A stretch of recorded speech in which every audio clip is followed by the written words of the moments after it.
बिस्मिल्लाहिर्रहमानिर्रहीम। अस्सलामु अलैकुम डियर स्टूडेंट्स, उम्मीद करता हूँ आप खैरियत से होंगे।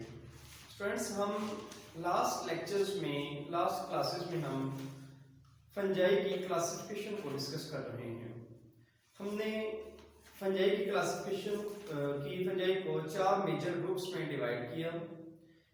उनमें से पहला ग्रुप था ज़ाइगोमाइकोटा, सेकंड एस्कोमाइकोटा, थर्ड बेसिडियोमाइकोटा और फोर्थ वन ड्यूटेरोमाइकोटा, जिसको हमने आज के लेक्चर में डिस्कस करना है। स्टूडेंट्स, हमने फंजाई को 4 मेजर ग्रुप्स में डिवाइड किया।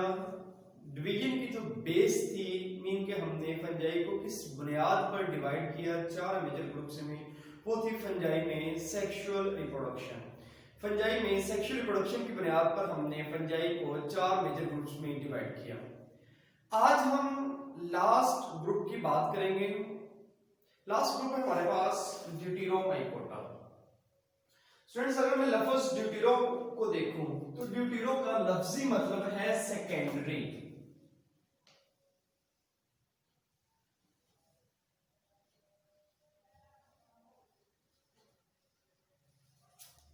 स्टूडेंट्स, ड्यूटेरो का लफ्जी मतलब है सेकेंडरी, मीन के इस ग्रुप में वो मेंबर्स फंजाई के इंक्लूड होंगे जो अहमियत के लिहाज से सेकंड पोजीशन रखते हैं।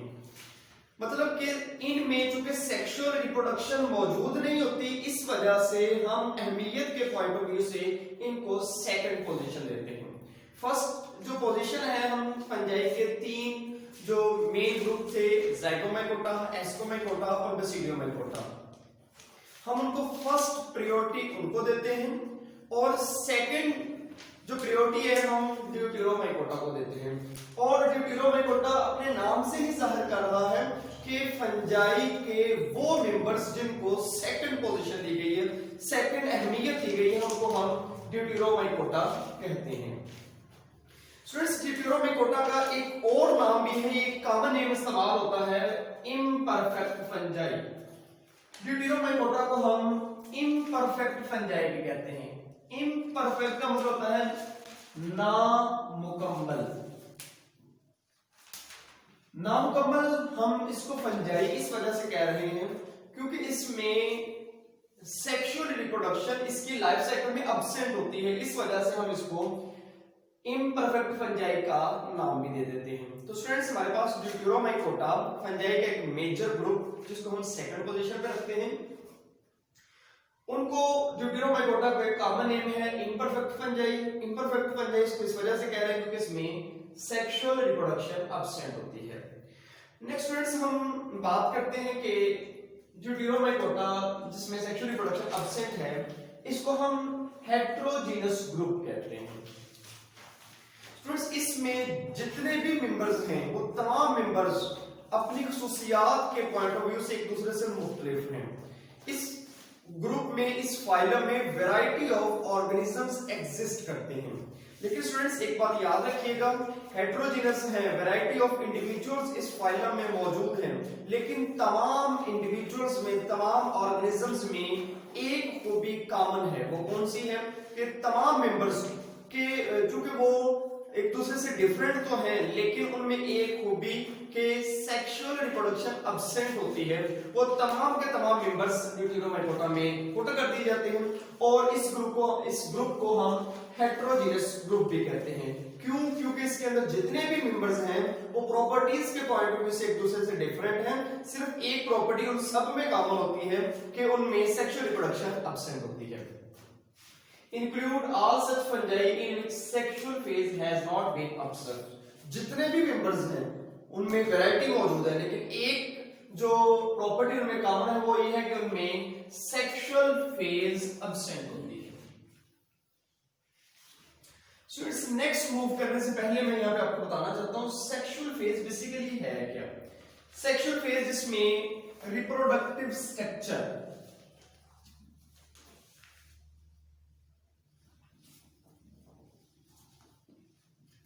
रिप्रोडक्टिव स्ट्रक्चर की अगर मैं बात करूं in case of Ascomycota and in case of Basidiomycota, तो हमने रिप्रोडक्टिव स्ट्रक्चर्स के नाम वहां पे बड़े थे, हमने कहा था एस्की, बेसिडियम, ये रिप्रोडक्टिव स्ट्रक्चर है जो मियोसिस से प्रोड्यूस होते हैं, जो जर्मिनेशन के दौरान, और उन पर सेक्सुअल स्पोर्स बनते हैं। ये उनकी सेक्सुअल स्ट्रक्चर। अब यहाँ पे जो ड्यूटेरोमाइकोटा के जितने भी मेंबर्स हैं उनमें रिप्रोडक्टिव स्ट्रक्चर अब्सेंट होंगे। स्टूडेंट्स, अगर इनमें रिप्रोडक्टिव स्ट्रक्चर अब्सेंट है तो रिप्रोडक्टिव स्पोर्स भी इनमें मौजूद नहीं होते, तो इस वजह से इसको हम इम्परफेक्ट फंजाई कह देते हैं। अब हम बात करते हैं कि जो ड्यूटेरोमाइकोटा है इसका ताल्लुक दूसरे जो फंजाई के ग्रुप्स हैं उनके साथ कैसा है। जो ड्यूटेरोमाइकोटा है इसके जो मोस्टली मेंबर्स हैं वो रिलेट करते हैं एस्कोमाइकोटा से, मतलब कि ड्यूटेरोमाइकोटा के जो ग्रुप के मेंबर्स हैं मोस्टली जो उनकी अपीयरेंस है, जो उनमें एसेक्सुअल रिप्रोडक्शन है, उनमें हाइफी है, वो रिजेंबल करती है एस्कोमाइकोटा के साथ, जो मोस्टली मेंबर्स हैं। और ड्यूटेरोमाइकोटा के कुछ मेंबर्स ऐसे हैं जो बेसिडियोमाइकोटा और ज़ाइगोमाइकोटा के साथ रिजेंबल करते हैं। किस बुनियाद पर? On the basis of their asexual reproduction, on the basis of their appearance, on the basis of their hyphae. Hyphae की बुनियाद पर, एसेक्सुअल रिप्रोडक्शन की बुनियाद पर वो बेसिडियोमाइकोटा और ज़ाइगोमाइकोटा से बिलोंग करते हैं कुछ मेंबर्स, लेकिन जबकि मोस्टली जो मेंबर्स हैं ड्यूटेरोमाइकोटा के वो एस्कोमाइकोटा के साथ अपनी अपीयरेंस की बुनियाद पर, हाइफी की बुनियाद पर, एसेक्सुअल रिप्रोडक्शन की बुनियाद पर उनसे रिजेंबल करते हैं, उनसे मिलते जुलते हैं। अब स्टूडेंट्स, हमने कहा कि जो ड्यूटेरोमाइकोटा है ये एक डाइवर्स ग्रुप है, ये एक हेटेरोजेनियस ग्रुप है, ये बहुत बड़ा ग्रुप है। अब इस कोई ऐसा हमें कोई इंडिविजुअल कोई फंजाई मिलता है, हम कहते हैं ये एक फंजाई है। अब हमें उसकी सेक्सुअल जो रिप्रोडक्शन है इसकी समझ नहीं आ रही, तो साइंटिस्ट अपनी आसानी के लिए क्या करते हैं कि कोई नया जो डिस्कवर्ड फंजाई है उसमें अगर सेक्सुअल रिप्रोडक्शन ऑब्जर्व ना की जाए आसानी से तो उसको ड्यूटेरोमाइकोटा में पुट कर दिया जाता है, कहते हैं ये ड्यूटेरोमाइकोटा है। लेकिन अगर फर्दर उसके ऊपर रिसर्च हो और मालूम हो कि इसमें सेक्सुअल रिप्रोडक्शन मौजूद है, मीन के एक हमारे पास मेंबर था, एक इंडिविजुअल है फंजाई का, हमें नहीं पता कि उसमें सेक्सुअल रिप्रोडक्शन कैसी है, तो अगर हमें उसकी सेक्सुअल रिप्रोडक्शन ऑब्जर्व ना की जा सके, हम उसको ऑब्जर्व ना कर सके, तो हम उसको ड्यूटेरोमाइकोटा में पुट कर देते हैं। लेकिन अगर बाद में उसके ऊपर रिसर्च हो और रिसर्च के बाद साबित हो कि इसमें फलां किस्म की सेक्सुअल रिप्रोडक्शन पाई जाती थी, तो हम कहते हैं कि जो ड्यूटेरोमाइकोटा के मेंबर्स हैं इसको हम रीअसाइन करते हैं, दोबारा इसको क्लासिफाई करते हैं। किस बुनियाद पर? On the basis of their sexual reproduction. अगर सेक्सुअल रिप्रोडक्शन ज़ाइगोमाइकोटा से बिलोंग करती है तो इसको फाइलम में रख देंगे, और अगर सेक्सुअल रिप्रोडक्शन बेसिडियोमाइकोटा से बिलोंग की तो इसको फाइलम में रख देंगे, बेसिडियोमाइकोटा में, और अगर सेक्सुअल रिप्रोडक्शन एस्कोमाइकोटा से बिलोंग की तो इसको दोबारा ड्यूटेरोमाइकोटा से निकाल के इनमें से किसी मेंबर्स में किसी फाइलम में पुट कर दिया जाता है। और ये तो पुराना मेथड, लेकिन बायोलॉजिस्ट या जो माइकोलॉजिस्ट है जो फंजाई को स्टडी करते हैं उन्होंने कहा कि अब रिप्रोडक्टिव स्ट्रक्चर की बुनियाद पर नहीं बल्कि डीएनए की सीक्वेंस की बुनियाद पर कोई भी जो न्यूली डिस्कवर्ड फंजाई है उसको डीएनए की सीक्वेंस की बुनियाद पर चारों ग्रुप्स में से किसी भी ग्रुप में पुट किया जाएगा। किस बुनियाद पर? On the basis of their DNA sequence. अब स्टूडेंट्स, डीएनए सीक्वेंस क्या होता है? लेट्स मैं कहता हूं कि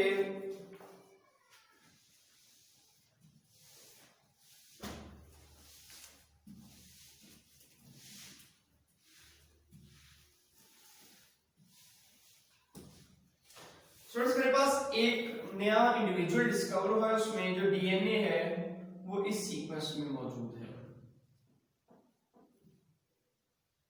क्योंकि डीएनए का सीक्वेंस डाउनवर्ड होता है, एक सेल के अंदर जो जीनोम है या डीएनए है वो सीक्वेंस ये है। अब मेरे पास कोई भी दो नए ग्रुप्स हैं, मैं कहता हूं ये एस्कोमाइकोटा है और ये लेट्स बी फॉर बेसिडियोमाइकोटा। अब बेसिडियोमाइकोटा के जो मेंबर्स हैं उनमें जो डीएनए का सीक्वेंस है वो कुछ इस तरह का है। डीएनए की जो पोजीशन वो ये है। तो मैं कहूंगा कि जो ये वाला जो न्यूली डिस्कवर्ड मेंबर है, अननोन मेंबर, जिसको मैं नाम दूंगा यू का, अब ये वाला मेंबर एस्कोमेकोटा से बिलोंग नहीं करता। क्यों? क्योंकि इसमें जो डीएनए की जो लेडिंग है, जो सीक्वेंस है, एस्कोमेकोटा से बिलोंग जो है ताल्लुक नहीं रखती। अब हम देख लेते हैं कि क्या ये वाला जो सीक्वेंस है बेसिडियोमेकोटा के साथ फॉल करता है।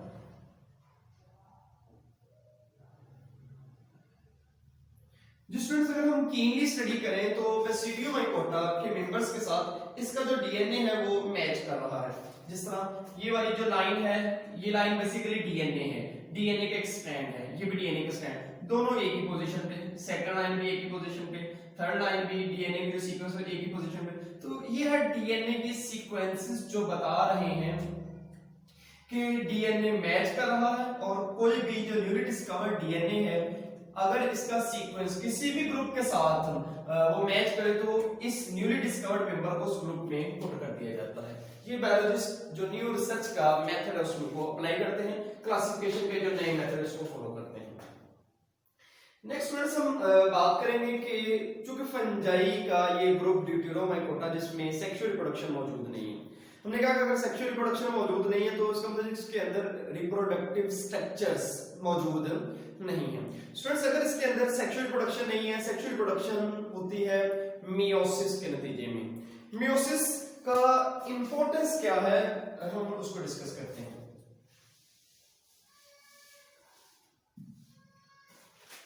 स्टूडेंट्स, अगर मैं बात करूं मियोसिस की, तो मियोसिस की अहमियत का एक पॉइंट है कि ये नेक्स्ट जनरेशन में वेरिएशन लाती है, वेरिएशन इन नेक्स्ट जनरेशन, नई जो जनरेशन है, अगली जो जनरेशन है उसमें चेंजिंग लाती है, और वो चेंजिंग बेटर होती है। वो चेंजिंग ऐसी होती है कि जो पेरेंट्स है जिस एनवायरनमेंट में रह रहा है, अगर वो एनवायरनमेंट चेंज हो जाए तो अगर वही ट्रेड जो पेरेंट्स में है ऑफस्प्रिंग में आ जाए और एनवायरनमेंट चेंज हो जाए तो सबकी डेथ हो जाएगी। क्यों? क्योंकि एनवायरनमेंट को रेजिस्ट करने के लिए जो ट्रेड वेरिएशन से आने थे वो अब नहीं आ रहे। अब चूंकि मियोसिस होगी, मियोसिस के नतीजे में वेरिएशन आएगी, पेरेंट और जो ऑफस्प्रिंग है इन दोनों की ट्रेड्स में, इन दोनों की खुसूसियात एक दूसरे से मुख्तलिफ होंगी। और अगर जो पेरेंट है एक ऐसे एनवायरनमेंट में रह रहा है जो चेंज हो गया, चूंकि जो नेक्स्ट ऑफस्प्रिंग थी उसमें वेरिएशन आ गई, वो भी चेंज हो गई, उसकी कैरेक्टरिस्टिक्स चेंज हो गई, तो जो चेंजिंग एनवायरनमेंट है उसमें ऑफस्प्रिंग तो एग्जिस्ट कर पाएगा लेकिन पेरेंट एग्जिस्ट नहीं कर पाएंगे। ये हमारे पास मियोसिस जो कि सेक्सुअल रिप्रोडक्शन होती है सबसे बड़ा बेनिफिट है। अब अगर मैं बात करूं कि ड्यूटेरोमाइकोटा जिसमें सेक्सुअल रिप्रोडक्शन अब्सेंट है, तो उसके जो पेरेंट हैं और ऑफस्प्रिंग है तमाम इंडिविजुअल्स जेनेटिकली सेम होंगे, उनके अंदर कोई भी जेनेटिक रिकॉम्बिनेशन नहीं आएगी, उनमें किसी किस्म की वेरिएशन नहीं आएगी। स्टूडेंट्स, अगर वेरिएशन नहीं आएगी तो ड्यूटेरोमाइकोटा के जितने भी मेंबर्स हैं एनवायरनमेंट के चेंज होने से उनको नुकसान होगा। हो सकता है कि एनवायरनमेंट इतना हार्श हो जाए, इतना नुकसानदेह हो जाए कि तमाम के तमाम मेंबर्स की डेथ हो जाए, तो इस तरह से ये फाइल खत्म हो जाएगा। तो नेचर ने स्टूडेंट्स इसके अल्टरनेट इसको एक सॉल्यूशन दिया है। कहते हैं कि नेचर ने इसके अंदर सेक्सुअल रिप्रोडक्शन प्रॉपर नहीं दी बल्कि उसका एक अल्टरनेट सॉल्यूशन दे दिया कि पर्पस सेक्सुअल रिप्रोडक्शन का ही होगा, यानी कि उसके अंदर जो एबिलिटी होगी वो वही होगी जो सेक्सुअल रिप्रोडक्शन के नतीजे में बनती है, लेकिन सेक्सुअल रिप्रोडक्शन के दौरान जो स्टेप्स इन्वॉल्व होते हैं, मीन के रिप्रोडक्टिव स्ट्रक्चर का बनना, सेक्सुअल स्पोर्स का बनना, वो नहीं होते। तो ऐसी रिप्रोडक्शन जो सेक्सुअल रिप्रोडक्शन से मिलती जुलती है या जिसका पर्पस वही है जो सेक्सुअल रिप्रोडक्शन का है लेकिन उसके अंदर रिप्रोडक्टिव स्ट्रक्चर्स नहीं बनते, उसको हम कहते हैं पैरासेक्सुअलिटी। तो ड्यूटेरोमाइकोटा में without the formation of reproductive structure, without meiosis के बगैर रिप्रोडक्टिव स्ट्रक्चर के बनने के, इसमें नेक्स्ट जनरेशन में वेरिएशन आती है। उस वेरिएशन आने के उस तरीके को, उस मेथड को हम नाम देते हैं पैरासेक्सुअलिटी का। अब स्टूडेंट्स होता क्या है कि लेट्स मेरे पास ये दो मेंबर्स हैं, एक ये और ये, दोनों बेसिकली हाइफी हैं। अब स्टूडेंट्स सवाल पैदा होता है यहाँ पे दो।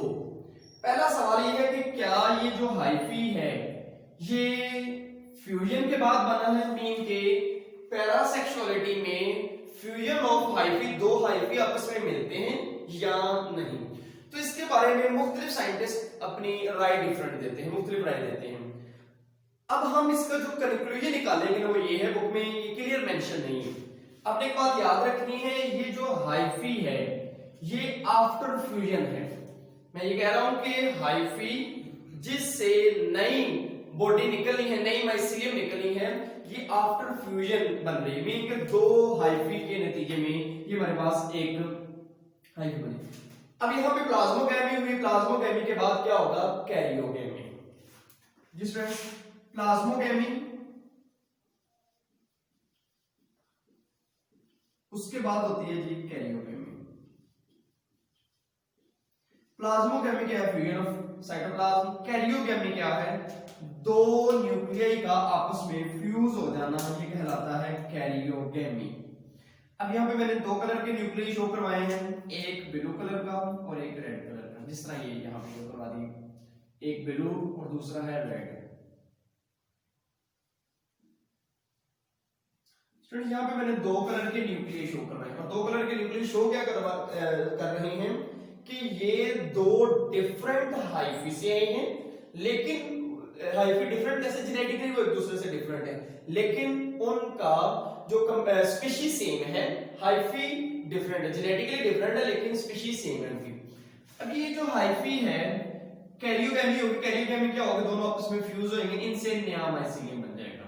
ये हमने लास्ट मेंबर्स में देखा कि दो न्यूक्लियाई आपस में फ्यूज हुए, जिसको हमने कैरियोगैमी का नाम दिया, और उससे एक नई बॉडी, नई माइसीलियम निकल गई। लेकिन ड्यूटेरोमाइकोटा के केस में ऐसा नहीं होता। अब यहां पे होता यह है कि ये दोनों न्यूक्लियाई, जिसको रेड और ब्लू कलर से मैं यहां पे शो करवा, ये एक दूसरे के करीब आती हैं, लेकिन मुकम्मल तौर पर फ्यूज नहीं होती, जिस तरह कैरियोगैमी में होता है। कैरियोगैमी में तो दोनों फ्यूज हो जाते हैं, फ्यूज नहीं होती, बल्कि अपने क्रोमोसोम का कुछ सेगमेंट एक दूसरे के साथ एक्सचेंज कर लेती हैं। मीन के यहाँ पे इस न्यूक्लियाई का जो क्रोमोसोम है, ये ब्लू कलर की जो न्यूक्लियाई है, इसने अपने क्रोमोसोम का, क्रोमोसोम जो कि एक्स से शो किए जाते हैं, अपना इतना सा पोर्शन किसको दे दिया है, इस न्यूक्लियाई में मौजूद जो क्रोमोसोम है इसको, इसने अपना सेगमेंट इसको दे दिया, और इस न्यूक्लियाई के क्रोमोसोम ने अपना सेगमेंट इसको दे दिया। अब यहां पे क्या हो रहा है, एक्सचेंज ऑफ जेनेटिक मटेरियल। दो न्यूक्लियाई अपने जेनेटिक मटेरियल को एक दूसरे से एक्सचेंज कर रही हैं। यही मेन एजेंडा है मियोसिस का। मियोसिस का मेन पर्पस यही होता है कि क्रॉसिंग ओवर हो, दो न्यूक्लियाई आपस में एक दूसरे के जो सेगमेंट है उनको एक्सचेंज करें, जिसको हम क्रॉसिंग ओवर कहते हैं। यानी कि क्रॉसिंग ओवर की तरह हो रही, क्रॉसिंग ओवर एग्जैक्टली नहीं है, दो न्यूक्लियाई एक दूसरे के करीब आती हैं और अपने जेनेटिक मटेरियल को एक दूसरे के साथ एक्सचेंज कर लेती हैं। जब दोनों जो न्यूक्लियाई अपने जेनेटिक मटेरियल को एक्सचेंज कर लेती हैं, तो दोबारा अगले स्टेप में ये एक दूसरे से अलग हो जाती हैं। दोनों न्यूक्लियाई एक दूसरे से स्टूडेंट्स क्या हो गई हैं, अलग, सेपरेट हो गई हैं। अब देखें ये दोनों एक दूसरे से सेपरेट हो गई। अब देखें पहले एक दूसरे के करीब आई थी, एक्सचेंज ऑफ जेनेटिक मटेरियल, अब क्या हो गई एक दूसरे से अलग। अब ये अपनी, अब इससे नया माइसीलियम निकलेगा, लेट्स मैं कहता हूं ये कंडीशन आ गई, इससे भी नई बॉडी ऑफ फंगस बनेगी, इससे भी बॉडी ऑफ फंगस बनेगी। अब ये दोनों अलग बनाएंगी, और जो दो नए इंडिविजुअल बनेंगे फंजाई के, वो दोनों जेनेटिकली एक दूसरे से डिफरेंट होंगे। क्यों डिफरेंट होंगे, क्योंकि यहाँ पे एक्सचेंज ऑफ जेनेटिक मटेरियल की वजह से वेरिएशन आ गई। और ना सिर्फ वो जेनेटिकली एक दूसरे से डिफरेंट होंगे, वो अपने पेरेंट्स से भी डिफरेंट होंगे। अब ये मेन एजेंडा है पैरासेक्सुअलिटी का, कि पैरासेक्सुअलिटी में सेक्सुअल रिप्रोडक्शन का पर्पस तो ओबे होता है। ये सेक्सुअल रिप्रोडक्शन का जो मेन मकसद है उसको तो फॉलो करती है, लेकिन सेक्सुअल रिप्रोडक्शन के जो प्रोसीजर है उसको फॉलो नहीं करती।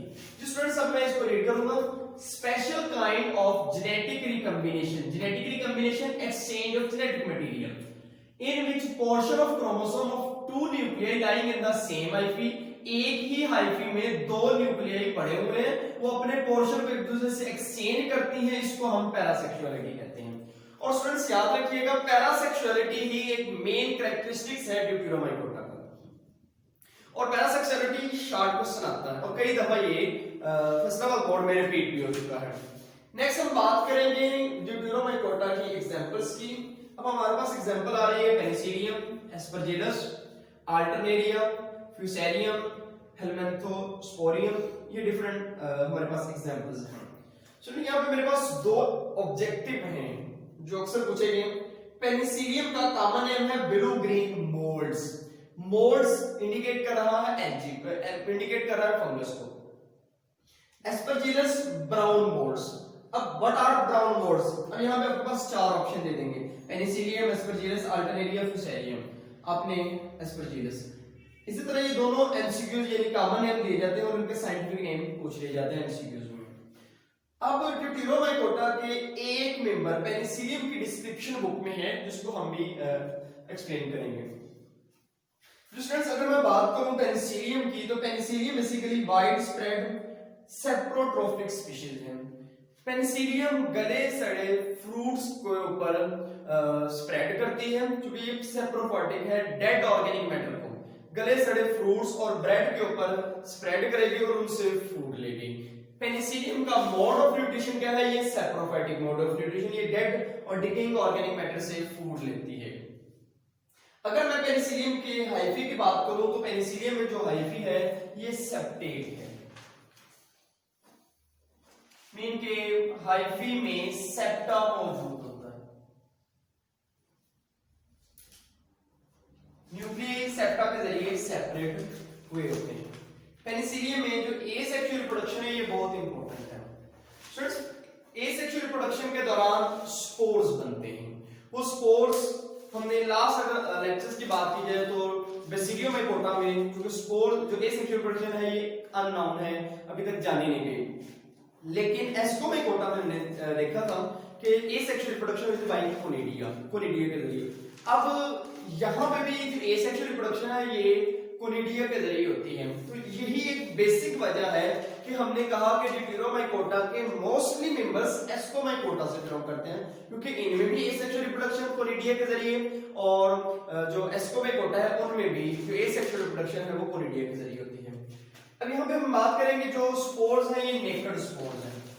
नेकेड स्पोर्स ऐसे स्पोर्स जिनको कवरिंग जिनके ऊपर कोई कवरिंग ना हो उनको हम नेकेड स्पोर्स कहते हैं, जिसको हम कोनिडिया का नाम देते हैं।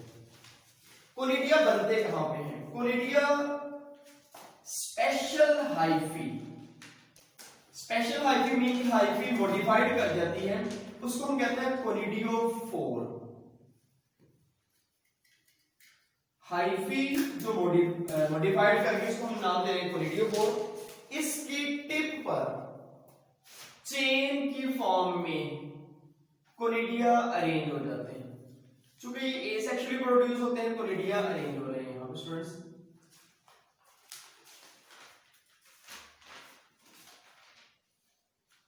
और इसको कोई कवरिंग नहीं है, इस वजह से मैं इसको नेकेड स्पोर्स का नाम भी दे देता हूं। जो स्टूडेंट्स ये मेरे पास है कोनिडिया।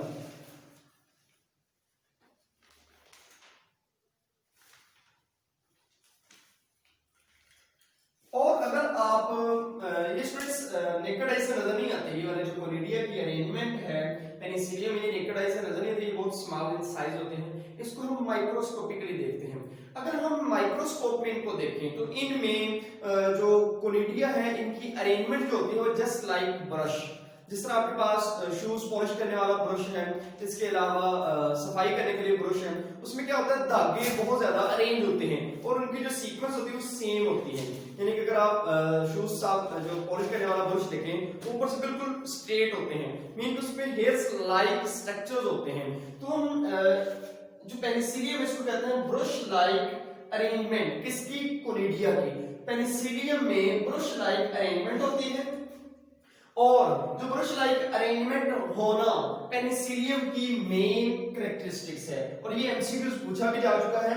और what is the main characteristics of Penicillium? Penicillium की मेन कैरेक्टरिस्टिक्स क्या है कि इसमें जो कोनिडिया है ये अरेंज होते हैं और उनकी arrangement just like brush like arrangement होती है।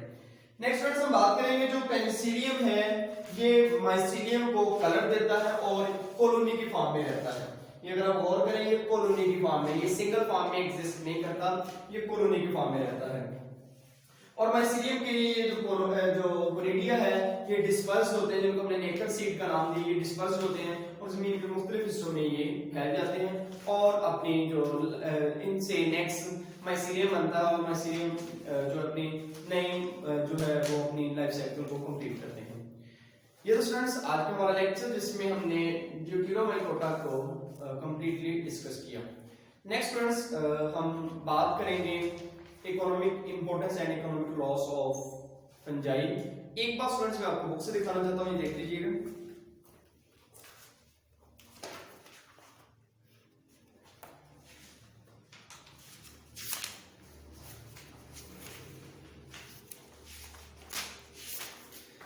जी बेटा अगर बुक ओपन कीजिएगा पेज नंबर 124, यहाँ पे एक माल्टा आपको नजर आ रहा है, इसके ऊपर एक ब्लैक स्पॉट्स नजर आ रहे हैं। बेसिकली ये ब्लैक स्पॉट्स क्या हैं? ये है पेनिसिलियम। पेनिसिलियम ने जब इस माल्टे पर अटैक किया तो इसमें माइक्रोस्कोपिकली जो कोनिडिया है ये सर्कुलर है और ब्रांच्ड है, सर्कुलर और ब्रांच शेप बना रहे हैं। Thank you students.